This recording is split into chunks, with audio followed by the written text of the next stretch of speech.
एक बार की बात है। गांव के कुछ लड़के एक लड़की को रोज परेशान किया करते थे। वह लड़की उन लोगों से दुखी आकर आत्महत्या करने की सोचती है। वह गांव की नदी में कूद जाती है। उसे कूदता देख शंकर देख लेता है। हे भगवान, ये लड़की तो आत्महत्या कर रही है, मैं इसे बचाता हूँ। फिर शंकर भी नदी में कूद जाता है और उस लड़की की जान बचा लेता है। यह सब घटना नदी के पास पेड़ पर रहने वाली चुड़ैल देख लेती है। वह शंकर को मन ही मन पसंद करने लगती है। वह उससे प्यार करने लगती है। फिर चुड़ैल ये सोचती है कि वह उससे शादी करेगी। वह एक सुंदर सी स्त्री का रूप धारण कर लेती है और शंकर के साथ शादी कर लेती है और उसके घर में रहने लगती है। कुछ समय बाद वह एक छोटी सी प्यारी नन्ही परी को जन्म देती है।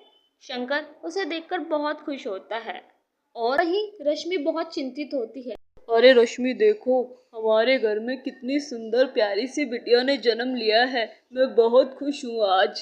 पर रश्मि, अरे इन्हें कैसे बताऊं मैं कि ये कोई प्यारी सुंदर सी बेटी नहीं बल्कि मेरी बेटी है, यानी चुड़ैल।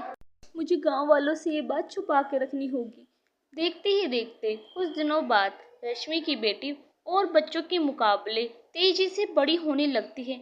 अरे राधिका दीदी, देखिए ना, ये रश्मि की बेटी तो कितनी बड़ी हो रही है और बच्चों के मुकाबले।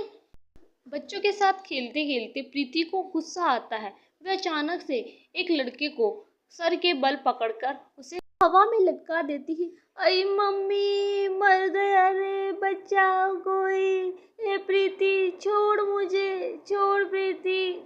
मैं आगे से कभी चीटिंग नहीं करूंगा प्रीति, छोड़ दो मुझे। मम्मी बचाओ, बचाओ मम्मी। ये प्रीति देखो मुझे छोड़ ही नहीं रही है, छोड़ो छोड़ो। फिर बच्चे की आवाज सुनकर रश्मि भागी भागी बाहर आती है और बच्चे को प्रीति के हाथ से छुड़ाती है। अरे मम्मी, प्रीति ने मुझे मारा, इसने मुझे हवा में लटका दिया। मम्मी भागो रे भागो, अपनी जान बचा के भागो। अरे प्रीति, मैंने तुम्हें कितनी बार समझाया है, तुम्हें किसी भी बच्चे पे हाथ नहीं उठाना है। बेटा तुम इन सब से अलग हो। मैं कैसे अलग हूँ माँ? मैंने तो बस उसे पकड़ा था और वो जोर जोर से रोने लगा। आप मेरे सवाल का जवाब दो। अरे बेटा, मैं तेरे किसी भी सवाल का जवाब नहीं दे सकती, पर बताइए तो मैं कैसे अलग हूँ। पर रश्मि कुछ नहीं बोलती और प्रीति को अपने साथ घर ले आती है। एक दिन रश्मि प्रीति के बाल संवार रही होती है। प्रीति बोलती है, माँ आज मेरी 2 चोटी बनाइए। बेटा तुम्हारे बाल अभी छोटे हैं, जब बड़े हो जाएंगे तब मैं तुम्हारी 2 चोटियाँ बनाऊंगी। फिर एक रात सब सो रहे होते हैं कि किसी के चिल्लाने की आवाजें आती हैं। बचाओ बचाओ, हाय रे हाय, लुट गई, बर्बाद हो गई मैं। पता नहीं कौन नाच पीटा, दूसरा चला के मुझे गंजा कर गया। अरे रश्मि, ये कैसी आवाज आ रही है बाहर से? चल के देखना चाहिए, ये कौन रो रहा है? अजी आप रुकिए, मैं जाकर देखती हूँ। फिर रश्मि उस औरत के घर पे जाके देखती है तो उस औरत को गंजा देखकर वह हैरान होती है।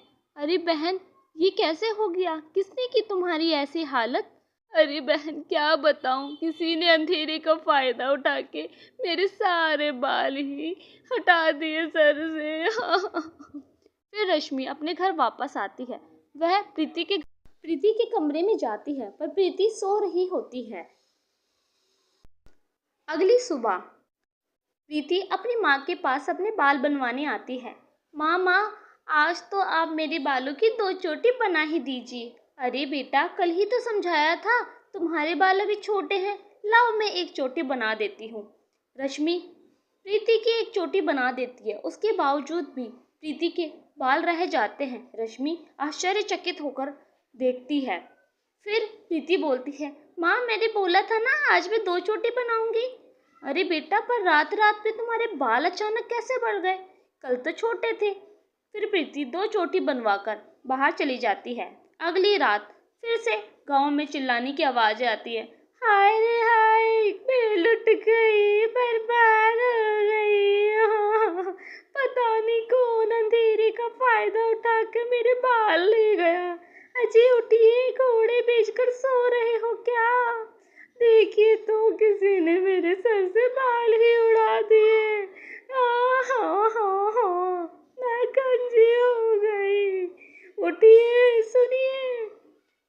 प्रीति और उसका पति उस औरत के घर जाते हैं उसकी आवाज़ सुन के। अरे मोहन भाई, ये क्या हो गया तुम्हारी बीवी के साथ? किसने किया ये सब? अरे शंकर भाई, क्या बताऊं, पता नहीं कौन आधी रात में मेरी पत्नी के सर पे उस तरह मार कर चला गया और उसे गंजा कर गया। फिर रश्मि सोच में पड़ जाती है। अगले दिन प्रीति अपनी माँ के पास अपने बाल बनवाने आती है। रश्मि प्रीति के लंबे बाल देखकर बहुत घबरा जाती है। प्रीति भी अपनी माँ की तरफ देखती है। अरे प्रीति, तुम्हारे बाल कल तक तो छोटे थे, रात रात में कैसे बढ़ गए? अरे माँ, आपको तो पता ही है ना मुझे लंबे बालों का कितना शौक है। इसलिए। ये बोलकर फिर प्रीति बाहर खेलने चली जाती है। वह बाहर बच्चों के साथ खेल ही रही होती है कि उन दो गंजी औरतों की नजर प्रीति पर पड़ जाती है। अरे बहन, देखो इस प्रीति को, कल तक तो इसके बाल कितने छोटे थे, रात ही रात में इसके बाल इतने बड़े हो गए। फिर रश्मि भागी भागी बाहर आती है और प्रीति को अपने साथ घर में ले जाती है। शंकर रश्मि से बोलता है, रश्मि, आखिर प्रीति के बाल अचानक से इतने बढ़ कैसे रहे हैं? क्या बात है, तुम कुछ बताओगी? हाँ जी, मैं आपको कुछ बताने ही वाली हूँ। इतनी ही देर में गांव वाले प्रीति के घर हमला करने आ जाते हैं। अरे प्रीति की बच्ची, रश्मि और शंकर, बाहर निकलो, हमें तुम्हारी सच्चाई का पता चल गया है। हाँ हाँ, बाहर निकलो प्रीति की बच्ची, हमें गंजा करके घर में छुपी बैठी हो, हमें पता चल गया है तुम जरूर कोई चुड़ैल हो। भाइयों, ये ऐसे बाहर नहीं आने वाले हैं, हमें इनके घर पे ही अंदर चलना पड़ेगा और हमला करना पड़ेगा। हमें अपने गांव की सभी औरतों को बचाना पड़ेगा। अरे रश्मि, मैं इन गांव वालों को समझा के आता हूँ, ये क्या बोल रहे हैं हमारी प्रीति के बारे में। मैं बाहर जाता हूँ अभी और इनकी गलतफहमी दूर करके आता हूँ। तुम यहीं रुको रश्मि, मैं भी आता हूँ। फिर शंकर बाहर जाता है। रश्मि उसका हाथ रोकती है। अजी, आप मेरी पूरी बात तो सुनिए, मैं क्या बताने वाली हूँ आपको। अरे रश्मि, अभी पूरी बात सुनने का कोई टाइम नहीं है। मैं अभी बाहर इन सब गांव वालों को पूरी सच्चाई बताता हूँ कि ये क्यों चिल्ला रहे हैं। जैसे ही शंकर बाहर जाता है, गांव वाले उस पर डंडों से प्रहार करना शुरू कर देते हैं। मारो मारो मारो, इसे खूब मारो, इसने हमारे गांव में एक चुड़ैल को लाके रखा हुआ है। चुड़ैल बेटी इसने अपने घर में पाल रखी है, मारो इसे, मारो मारो मारो। सब शंकर को बुरी तरह से मारने लगते हैं।